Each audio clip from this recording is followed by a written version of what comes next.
Apple just released the second keyboard for the iPad Pro line. Is it really magical?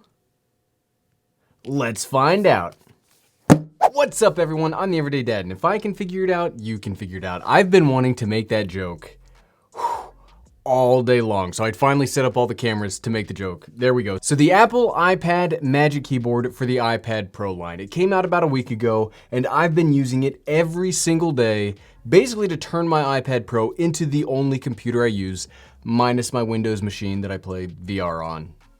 So today I want to talk about the things that I really like and why I think this is one of the best purchases you could make. Yes, it's expensive, but I don't know that I've ever used an accessory of almost any device that really changes the original device so much. It's really fantastic. And really quickly, nobody's sponsoring this video. Nobody paid me to say this. Apple didn't send this to me for free. I paid for this, the iPad, and the cameras with my own money, so let's get to it. First off, let's talk about the thing that I think you're probably buying a keyboard for, and that's like the typing experience, the keys. How do they feel? And honestly, that's one of the best parts about this new iPad. Now, I've used the Folio keyboard, this guy that I've actually got on my iPad that's controlling the camera right now. This is the Folio keyboard for the 10.2, and I've used one of those for basically ever. I mean, how long is forever? As long as those keyboards have come out. And I was okay with the typing experience, but I wasn't 100% sold on it. My wife absolutely hated it, but this typing experience is excellent. And even on the 11-inch keyboard right here,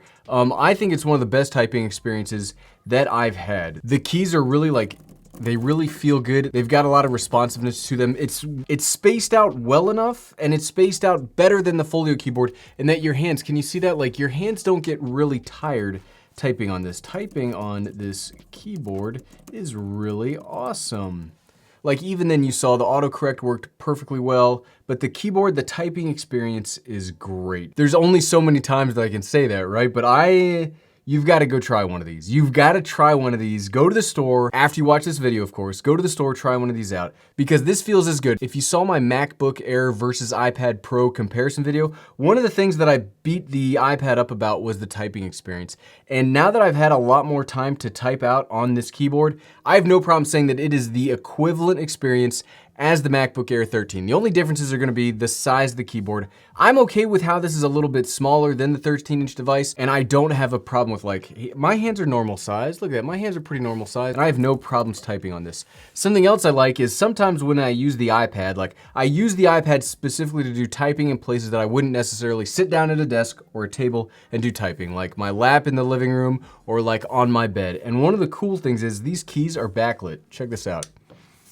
See all those? Well, you can't see it as much because they're not as bright as I had hoped, but these keys are definitely backlit, and even when you're just sitting down like right now in the darkness, I can see them really well and could easily type if this was down on my lap and I'm sitting on my couch. But the backlit functionality here, it really delivers on the promise of what the iPad is. The iPad isn't necessarily a laptop replacement, though it's getting really close, but you use it in places that you wouldn't use a laptop or definitely wouldn't use a desktop, and that's what I really like that, and little features like this that really put it over the top. There's three things on this keyboard that really just make this a winner for me. The typing experience is the first one. The second one is this USB-C port. Can you see that? There's a USB-C port built into the keyboard itself. Yes, it only does charging. However, when you've only got, like, take a MacBook Pro 13 or the MacBook Air, for example, it's only got two USB-C ports. One is basically always gonna be used for charging, right? If you have a USB-C port for this thing for charging, that frees up the main USB-C port for just using an SD card reader. I don't now need a dongle that has to do both power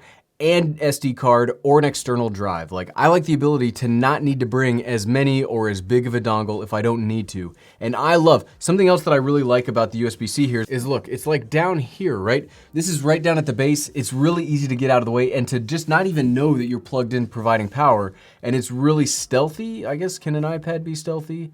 It's as stealthy as an iPad can get. The charging here is fantastic, and it's one of the things, what really pays off with this smart connector right here. I mean, this is the magic that lets the whole thing work, right? And while I'm taking this thing on and off, another thing that I really like is just how easy it is to get this thing on and off. Look at that.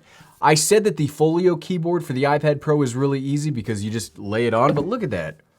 You just take it on, you take it off, and the magnets are really powerful. I was really concerned at first that I thought the magnets on here might not be strong enough, like maybe you drop it or you set it down or something, it would fall off, but look at this. those magnets are on there. I'm not holding it on right now. Those magnets are strong. Maybe you could get it to drop if you were really careless, but for like regular stuff, it's not coming off of here. Something else that I did not like when I first unboxed it, but I really like now are the viewing angles. For some reason in my head, this was gonna be able to lay flat, and I don't know, maybe I'd be able to lay it flat and lean over it more to do typing. I don't know why I thought that. In hindsight, that's kind of dumb. But the viewing angles on here are actually really good. I don't know why, but for some reason it was like laying on my chest and it's like angled. This angle works really well. Or when you're sitting down at a desk, this works really good. And I like that you can move it. You can kind of customize it to where you want. It's not in fixed positions like the Folio keyboard where you only get the one, you only get the other. Here you get a lot more options. Even if I kind of wish it laid flat. Even if it doesn't though, I don't think that's a deal breaker. When I first saw the initial group of people that like got these from Apple, I heard a lot of reports on how heavy this thing was and that it was heavier than the MacBook Air and that it was just an unpleasant experience. And again, I have the 11-inch, so maybe it's different for the 12.5, but I actually don't find it to be that heavy. Yes, you can tell it is heavier with the keyboard on, but it's not a deal breaker. It's not that much more noticeable than just the iPad itself. So it is still lightweight. Maybe we need to get a scale or something so we can really tell how heavy it is. But in my opinion, there's a lot of heavy gear I carry around. Camera gear's heavy, computer gear's heavy. This is not heavy. It's hefty, you can tell it's there, but it's about the weight of a book. Can you bring along another book to get like all of the functionality in here? I certainly can. So we talked about two of the things that really sell me on the keyboard. Let's talk about the third and what I think is the biggest, and that's this trackpad. The biggest difference between this and the Folio keyboard or any of the previous iPad keyboards from Apple is the trackpad. And you wouldn't think that this would be as big of a deal, but this trackpad is what 100% sells the keyboard to me because it gives you all of the gestures of like a Magic Mouse or the Magic Trackpad, and it combines it into the keyboard. And it really gives you more laptop type functionality. Now, what do I mean when I say that? When you're interacting with a laptop, what are you doing? You're typing, you're using a mouse, you're not touching the screen. And that's the thing that iPad previous to this keyboard I had problems with is if I wanted to get any real work done, I'd have to type, but then I'd have to keep moving up or touching the screen. One of the reasons do you see the pencil here? Like I have the pencil, but I never use it because I don't like a workflow of any kind where I need that small of a tip. I don't like interacting with the screen. That's what this trackpad gives you the ability to have a workflow or to have the functionality to interact with the screen without having to touch it. And so my example that I always use because I do video editing so much is being able to video edit. Like if I wanted to do what I was doing right now, like look, we can move, we can cut, we can move, we can cut. And I edit, if you've seen my videos before, I edit based off the audio waveform. So you see all these peaks. If I wanted to do this, I'd have to cut and then see that just did it in the wrong spot where I didn't want to do it. Let go, cut, move, let go, cut, move, let go, cut. Whereas on the trackpad here, it's just so seamless. Look at that.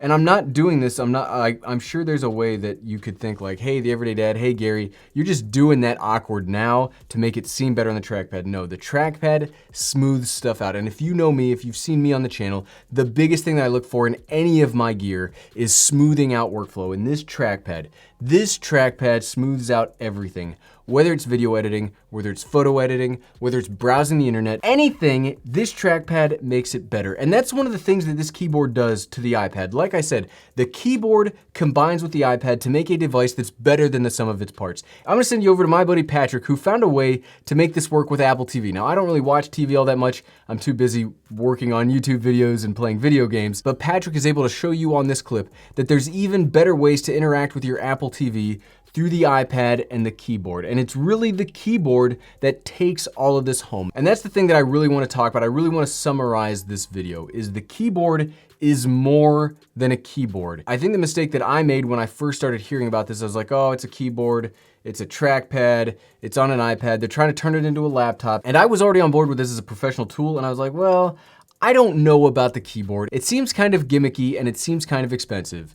I 100% disagree with that now. I think this keyboard makes the iPad Pro something very special, and it was already special. I've made plenty of videos about the iPad Pro before, but the Pro keyboard 1 week later, it is actually magic. I think that this keyboard is actually magic because it takes something that was great and makes it so much better. It's expensive, but it's definitely worth the price. And if you like this video, I bet you'd like the video where we do a full editing session on the iPad Pro and show that it's just about the most powerful computer I've ever used. And you can find that video by clicking right here. Click, click, click, click, click, click, click. Thanks for watching.